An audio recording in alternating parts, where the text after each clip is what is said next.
തസ്കരി the smugglers web. എനിക്ക് ഇത്രയും കാലത്തിനിടയിൽ ഏതെങ്കിലും ഒരു നടന്മാരെ നേരിൽ കാണണമെന്നോ സംസാരിക്കണമെന്നോ അല്ലെങ്കിൽ അവരുടെ കൂടെ ഫോട്ടോ സെൽഫി എടുക്കണമെന്നോ അങ്ങനെ ഒരു ആഗ്രഹം ഉണ്ടായിട്ടില്ല.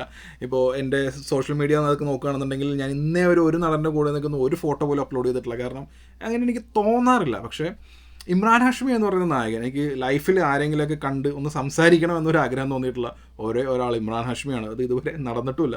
എനിക്ക് പുള്ളി ഭയങ്കര ഇഷ്ടമാണ്. അപ്പോൾ പുള്ളിയുടെ ഒരു സീരീസ് വന്നിരിക്കുകയാണ്. അപ്പോൾ ഈ പുള്ളിയുടെ സിനിമകളോ അല്ലെങ്കിൽ സീരീസോ വന്നു കഴിഞ്ഞിട്ടുണ്ടെങ്കിൽ ഞാൻ പെട്ടെന്ന് തന്നെ കാണും. നമുക്കൊരാളോടൊരു ഇഷ്ടം തോന്നുന്ന ആ രീതിയിലൊക്കെ ആയിരിക്കുമല്ലോ. അപ്പോൾ ഇത് ഇമ്രാൻ ഹാഷ്മി എന്നുള്ളൊരു സംഭവം മാത്രമല്ല, ആ ഒരു ഫാക്ടർ അല്ലാതെ നീരജ് പാണ്ഡെ പുള്ളി ഇറക്കുന്ന സ്പൈ ത്രില്ലേഴ്സ് ഇതൊക്കെ വേറെ ലെവലാണ്. അയ്യാരി റിലീസായത് 2017-18 എന്തോ ആയിരുന്നു. അയ്യാരി എന്ന് അത് കോവിഡിന് മുമ്പ്.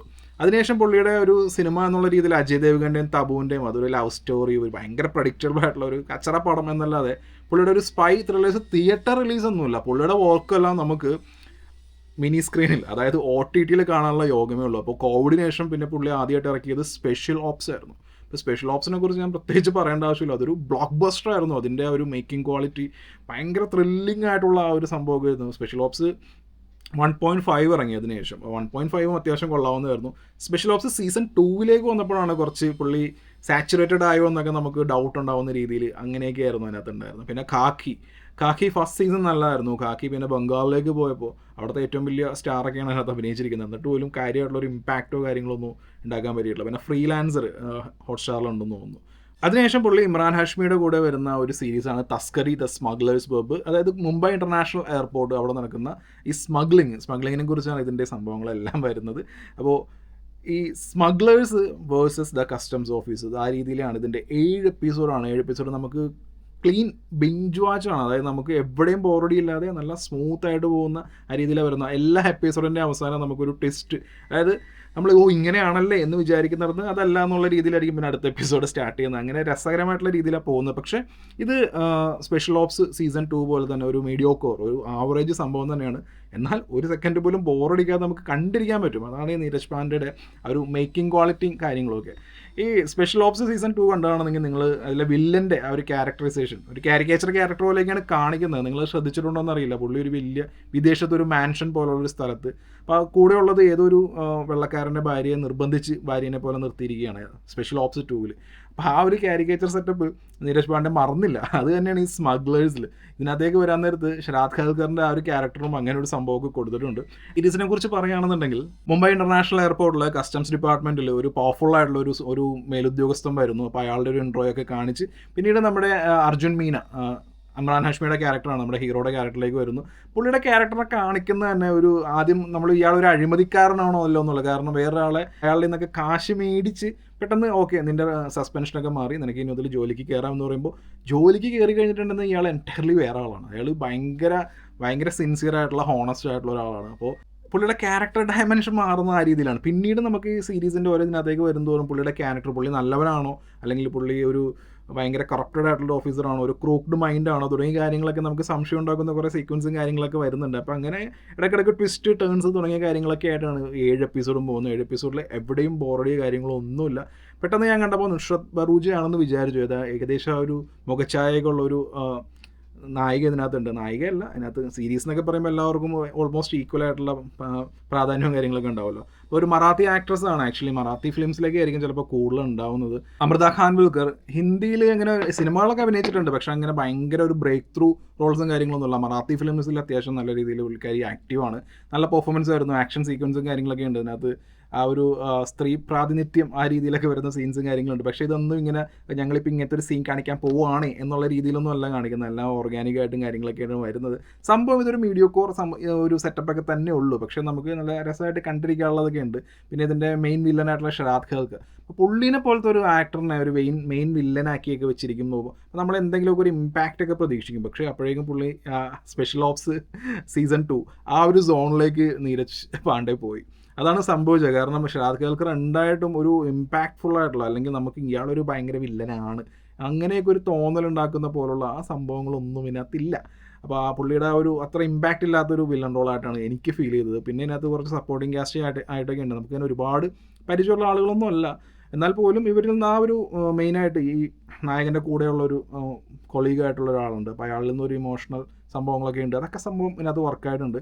പിന്നെ ശ്രദ്ധിച്ച കാര്യം എന്ന് വെച്ചാൽ ഈ സ്മഗ്ലിംഗ് എന്നുള്ള കാര്യം പറയുമ്പോൾ ഈ മിഡിൽ ഈസ്റ്റിൽ നിന്ന് ഒരു ഗോൾഡ്, അതായത് മലയാളിയാണ് ആ ക്യാരക്ടർ, അയാളുടെ ഷോപ്പിൻ്റെ പേര് മലബാർ എന്നാണ്, മലബാർ വേറെ എന്തോ ഉണ്ട്. അപ്പോൾ ഇതൊക്കെ ഇങ്ങനെ കാണിക്കുമ്പോൾ നമുക്ക് ആസ് എ മലയാളി എന്നുള്ള രീതിയിൽ നമുക്ക് കത്തും ഇവർ ആരെയാണ് ഉദ്ദേശിച്ചിരിക്കുന്നത്, അവർ ഏതൊക്കെ രീതിയിലാണ് സ്വർണം കടത്തുന്നത്. അപ്പം അങ്ങനെയുള്ള കുറച്ച് കാര്യങ്ങളൊക്കെ നീരജ് പാണ്ഡെ ഇതിൽ പറഞ്ഞു വെച്ചിട്ടുണ്ട്. പിന്നെ വേറൊരു മെയിൻ ക്യാരക്ടറാണ് സോയ അഫ്രോസ്. കാണുമ്പോൾ ചിലപ്പോൾ റക്കുൽ പ്രീത് സിംഗിനെ പോലെയൊക്കെ തോന്നും. അപ്പോൾ പുള്ളിക്കാരുടെ ക്യാരക്ടറിനെ വെച്ചിട്ടും ഇതിനകത്ത് ഉള്ള ഓരോരോ ക്യാരക്ടേഴ്സിനെ പരിചയപ്പെടുത്തുമ്പോൾ നമുക്ക് തന്നെ ഒരു ഇത് നല്ല ക്യാരക്ടറാണോ, അല്ലെങ്കിൽ ഈ ഒരു ക്രൂക്ക്ഡാണോ, അല്ലെങ്കിൽ അങ്ങനെയൊക്കെയുള്ള ഒരു ചിന്ത ഉണ്ടാക്കുന്ന രീതി, ആ രീതിയിലൊക്കെയാണ് ഇതിൻ്റെ സ്ക്രിപ്റ്റും കാര്യങ്ങളും പോകുന്നത്. സീരീസിൻ്റെ ഫസ്റ്റ് ആക്ട് എന്നുള്ള രീതിയിൽ മൊത്തത്തിലുള്ള ക്യാരക്ടേഴ്സിനെല്ലാം നമുക്കിങ്ങനെ എസ്റ്റാബ്ലിഷ് ചെയ്തിട്ട് അവരെങ്ങനെയാണോ ഒരു ക്രൂക്ക്ഡാണോ അല്ലയോ എന്നുള്ള ഉത്തരവൊക്കെ ഫസ്റ്റ് ആക്ടിൽ തന്നെ നമുക്ക് ഉത്തരവൊക്കെ നൽകും. പിന്നീട് ഇവരൊരു വലിയൊരു ഹണ്ട് നടത്തുന്നുണ്ട്. അതായത് ഈ മുംബൈ ഇൻ്റർനാഷണൽ എയർപോർട്ടിൽ വരുന്ന ഈ സ്മഗ്ലേഴ്സിൻ്റെ ഒരു ഭയങ്കര വാല്യൂ ഉള്ള ഒരു സംഭവം ഇവർ ബുദ്ധിപൂർവ്വം ഒരു ഹണ്ട് ചെയ്യുന്ന ഒരു പോർഷൻ, അത് നമുക്ക് വേണമെങ്കിൽ സെക്കൻഡ് ആക്ട് എന്നുള്ള രീതിയിൽ നോക്കാം. അപ്പം അങ്ങനെ നോക്കുകയാണെന്നുണ്ടെങ്കിൽ അത്യാവശ്യം എൻഗേജിങ് ആയിട്ടുള്ള പോകുന്ന സെക്കൻഡ് ആക്ട് ഉണ്ട്. പിന്നെ തേർഡ് ആക്ടിലേക്ക് പോകുമ്പോഴായിരിക്കും ഇതിൻ്റെ ആ ഒരു കോൺസിക്വൻസസ്. കാരണം ഇത്രയും വലിയൊരു സിൻഡിക്കേറ്റ്, കസ്റ്റംസ് ഓഫീസേഴ്സ് അവരുടെ ഡ്യൂട്ടിയാണ് ചെയ്യുന്നത്, പക്ഷേ ഈ സിൻഡിക്കേറ്റ് വെറുതെ ഇരിക്കില്ലല്ലോ. അപ്പോൾ അവർ ചെയ്യുന്ന കുറച്ച് കാര്യങ്ങൾ, പിന്നെ അതിൻ്റെ ഒരു റിയാക്ഷൻ എന്നുള്ള രീതിയിലാണ് ഇതിൻ്റെ ഫൈനൽ ആക്ട് വരുന്നത്.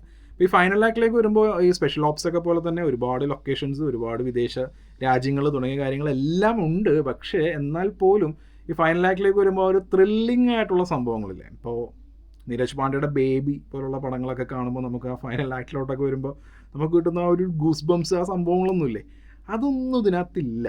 അതാണ് ഇപ്പോൾ സീരീസിൻ്റെ കാര്യം പറയുകയാണെങ്കിലും സ്പെഷ്യൽ ഓപ്സ് അതായത് ഫസ്റ്റ് സീസൺ, ഖാക്കി ഫസ്റ്റ് സീസണൊക്കെ കാണുമ്പോൾ നമുക്ക് ക്ലൈമാക്സിനോടടുത്ത് വരുന്ന കിട്ടുമ്പോൾ ആ ഒരു സംഭവം ഉണ്ടല്ലോ, അത് ഇതിനകത്ത് മിസ്സിങ് ആണ്. ആ സംഭവം ഇല്ലാത്തത് കൊണ്ടും വില്ലൻ ക്യാരക്ടർ എത്ര എഫക്റ്റീവ് അല്ലാത്തതുകൊണ്ടൊക്കെയാണ് ഇത് എനിക്കൊരു, ഞാൻ പറഞ്ഞത്, ഒരു മീഡിയോക്കോർ സംഭവമായിട്ട് വരുന്നത്. പക്ഷെ ഒരു കാഷ്വൽ ഒരു ദിവസം, ഒരു സാറ്റർഡേ അല്ലെങ്കിൽ ഒരു സൺഡേ നമുക്ക് കാലത്ത് വെച്ച് കഴിഞ്ഞിട്ടുണ്ടെന്നുണ്ടെങ്കിൽ സ്മൂത്തായിട്ട് മുഴുവൻ കണ്ടിരിക്കാൻ പറ്റുന്ന, എവിടെയും ബോറടിയും കാര്യങ്ങളൊന്നും ഇല്ലാതെ ഇങ്ങനെ ആ രീതിയിൽ പോകുന്ന ഒരു രസമുള്ള, ഭയങ്കര ഡാർക്കായിട്ടൊന്നുമല്ല, ഇങ്ങനെ കളർഫുള്ളായിട്ട് തന്നെയാണ്. ഇപ്പോൾ സ്മഗ്ലിംഗ് ആണ്, അതിനകത്ത് വലിയ സിൻഡിക്കേറ്റ് ഉണ്ട്. സിൻഡിക്കേറ്റ് അവർ പറഞ്ഞിട്ടുണ്ടെങ്കിൽ അവർ ആക്ച്വലി ഇവർ ഭയങ്കര ടെററായിട്ടുള്ള ആൾക്കാരൊക്കെയാണ്. അവർ വിചാരിച്ചു കഴിഞ്ഞാൽ എന്തും നടത്താം. അങ്ങനെയൊക്കെ ആണെങ്കിൽ പോലും ഇതൊരു ലൈറ്റർ ടോണിൽ കൊണ്ടുവരിക്കുന്ന ഒരു ഫാമിലി ഫ്രണ്ട്ലി, അങ്ങനെയാണെങ്കിൽ പറയാം. അതായത് ഇമ്രാൻ ഹാഷ്മിയാണ് നായകൻ, പക്ഷേ നമുക്ക് ആ രീതിയിലുള്ള, അതായത് പുള്ളി പണ്ട് സീരിയൽ കിസർ എന്നൊക്കെയാണ് അറിയപ്പെട്ടിരുന്നത്, പക്ഷേ ഇപ്പോൾ പുള്ളിയുടെ പടങ്ങളിലൊന്നുമില്ല. പിന്നെ ഇപ്പോൾ വയലൻസ് അങ്ങനെയുള്ള സംഭവങ്ങളൊക്കെ നോക്കുകയാണെന്നുണ്ടെങ്കിൽ അതും കാര്യമായിട്ടില്ല. നമുക്ക് ഫാമിലി ആയിട്ടൊക്കെ ഇരുന്ന് തന്നെ ഇത് കാണാൻ പറ്റുന്ന ഒരു ഡീസൻ്റ് ആയിട്ടുള്ള ഒരു മീഡിയോക്കോർ ആൻഡ് ഡീസൻറ്റ്, രണ്ടും ഇങ്ങനെ വർക്കാവുമെന്ന് എനിക്കറിയില്ല. മേ ബി എനിക്ക് ഇമ്രാൻ ഹാഷ്മിയോടുള്ള ഇഷ്ടം കൊണ്ടായിരിക്കും ഞാൻ ചിലപ്പോൾ ഡീസൻറ്റ് എന്ന് പറഞ്ഞത്. സംഭവം ഇതൊരു മീഡിയോക്കോർ ഐറ്റം തന്നെയാണ്. പക്ഷേ ഒരു കാര്യം ഉറപ്പ് വരുന്നു, ആവറേജ് ആണെങ്കിൽ പോലും എവിടെയും ബോറടിക്കില്ല. ഇനി നീരജ് പാണ്ഡെയുടെ കാര്യം പറയുകയാണെന്നുണ്ടെങ്കിൽ നീരജ് പാണ്ഡെ സാച്ചുറേറ്റഡ് പോയിന്റിലെത്തി. പുള്ളിക്ക് ഇനി അങ്ങോട്ടേക്ക് നമുക്കൊരു വാവ് ഫാക്ടർ ഉണ്ടാക്കാൻ പറ്റുന്ന ഒരു സീരീസ് ഇനി ഉണ്ടാക്കാൻ പറ്റുമെന്ന് എനിക്ക് ഡൗട്ടാണ്. കാരണം ജീത്തിൻ്റെ, അതായത് ഖാക്കി സീസൺ 2 ആണെന്നുണ്ടെങ്കിലും, അല്ലെങ്കിൽ ഇപ്പോൾ സ്പെഷ്യൽ ഓപ്സ് സീസൺ 2 ആണെങ്കിലും, ഇപ്പോൾ ഈ തസ്കരി ഇതാണെന്നുണ്ടെങ്കിലും ഒരു ലെവലിൻ്റെ മുകളിലേക്ക് ഉയരുന്നില്ല. അപ്പോൾ അതുകൊണ്ട് ഇനി പുള്ളിയുടെ അടുത്ത സീരീസ് ഏതാണെന്നുണ്ടെങ്കിലും ഇറ്റ്സ് എ ക്വസ്റ്റ്യൻ മാർക്ക്. അപ്പോൾ ഇത്രയൊക്കെയാണ് തസ്കരി ദ സ്മഗ്ലേഴ്സ് വെബ് എന്ന് പറഞ്ഞ സീരീസിനെ കുറിച്ച് എനിക്ക് പറയാനുള്ളത്. ഇനി ഇതുപോലുള്ള OTTസിൽ വരുന്ന എന്തെങ്കിലുമൊക്കെ അതിനൊക്കെ റിവ്യൂ ചെയ്യണമെന്നുണ്ടെന്നുണ്ടെങ്കിൽ പ്ലീസ് കമൻറ്റ്, ഞാൻ റിവ്യൂ ചെയ്യുന്നതായിരിക്കും.